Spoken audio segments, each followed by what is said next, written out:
예감이 좋아. 안녕하세요. 건축사 김우철입니다. 오늘 여러분들께 말씀드릴 내용은 우리가 집 짓기를 할 때 노후 생활에 대해서 어떻게 생각을 해야 되는지 이 부분에 대해서 오늘 여러분께 좀 말씀을 드리겠습니다.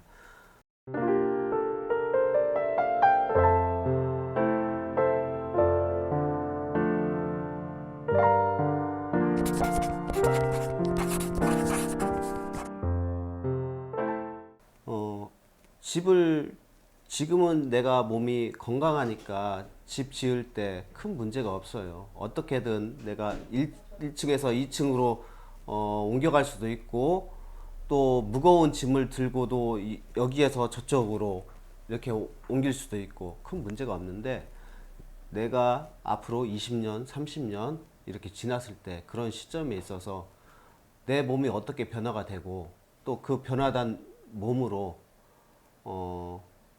수직 이동 이런 것들이 가능할지 이런 부분들에 대해서 생각을 해봐야 될 것 같습니다. 그래서 그러한 관점에서 20, 30년 후에 살기 좋은 집에서 생활을 하기 위해서 어떠한 대책을 수립을 해야 되는지 이 부분에 대해서 말씀드리겠습니다. 일단 6가지로 한번 추격을 해봤어요.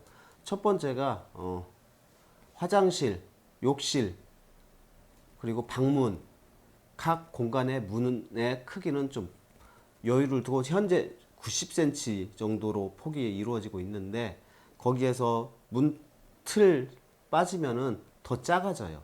그래서 최소 1m 정도의 문폭을 확보를 해서 우리가 이동에 걸림돌이 없도록 이렇게 해주시는 거하고 거기에 곁들여서 특히 화장실이나 욕실 이쪽 부분에는 각 바닥 난방을 안 하시는 경우도 있어요.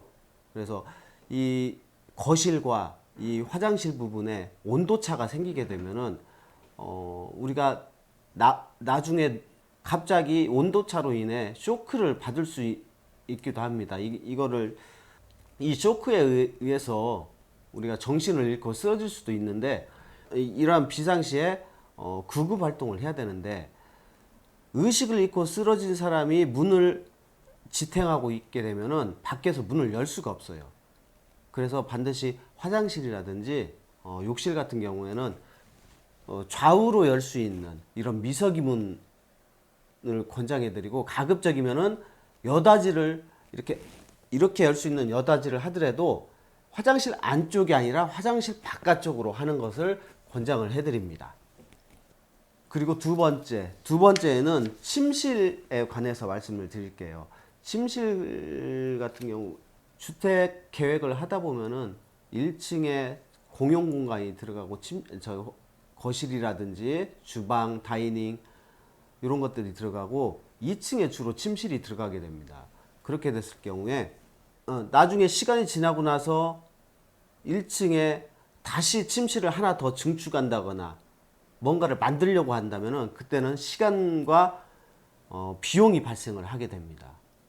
그래서 이 부분을 미리 고려를 하시고 맨 처음에 집을 지을 때 거실 가까이에 서재라든가 나중에 침실로 대체할 수 있는 이런 실을 하나 둔다거나 아니면은 거실을 좀 크게 해서 나중에 그 반절을 침실로 활용을 하신다거나 이런 생각들을 좀 하시고 계획에 임해 주시는 것도 좋은 방법일 것 같고요.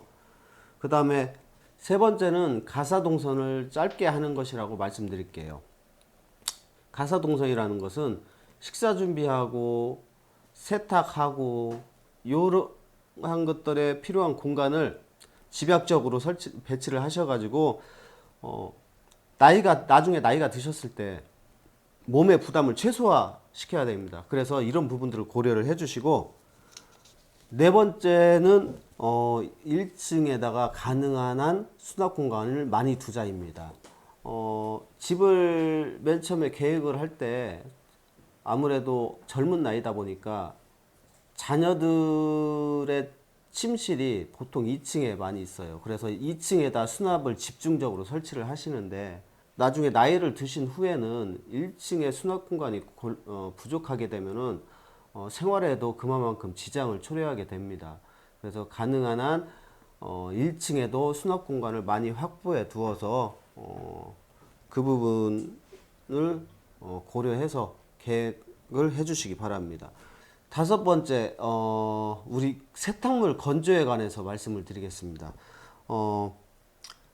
젊었을 때 1층에서 세탁하고 2층에다가 썬룸 만들어 가지고 이렇게 2층까지 가져가서 세탁물 건조 가능해요.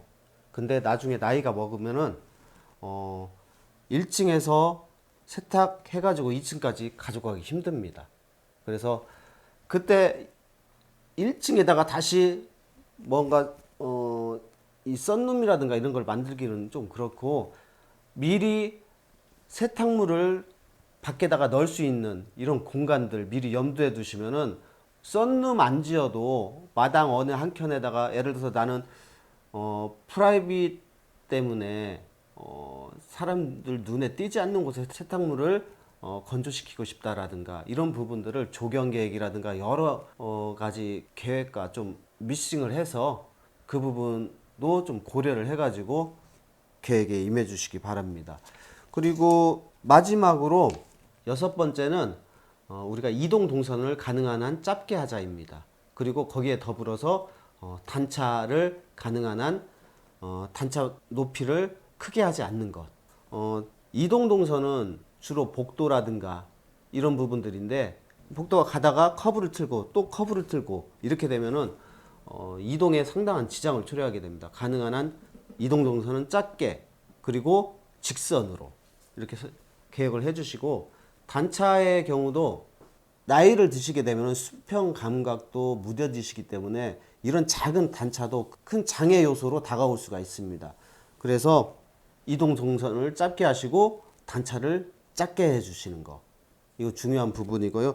이렇게 해서 오늘 6가지 말씀을 드렸는데, 다시 한번 정리를 해본다면은 각 출입문의 문폭을 충분히 확보를 하시고, 특히 화장실이나 욕실의 문 여는 방식을 미서기로 해주시는 것을 권장을 해드리고, 두 번째가 1층에 침실을 설치할 수 있는 공간을 확보해 두자입니다. 세 번째는 가사동선을 짧게 계획하는 것, 그리고 네 번째가 수납 공간을 충분히 확보하는 것, 다섯 번째가 세탁물 건조 관계를 1층에 확보하자, 여섯 번째가 이동 동선을 짧게 하고 단차를 제거하자입니다.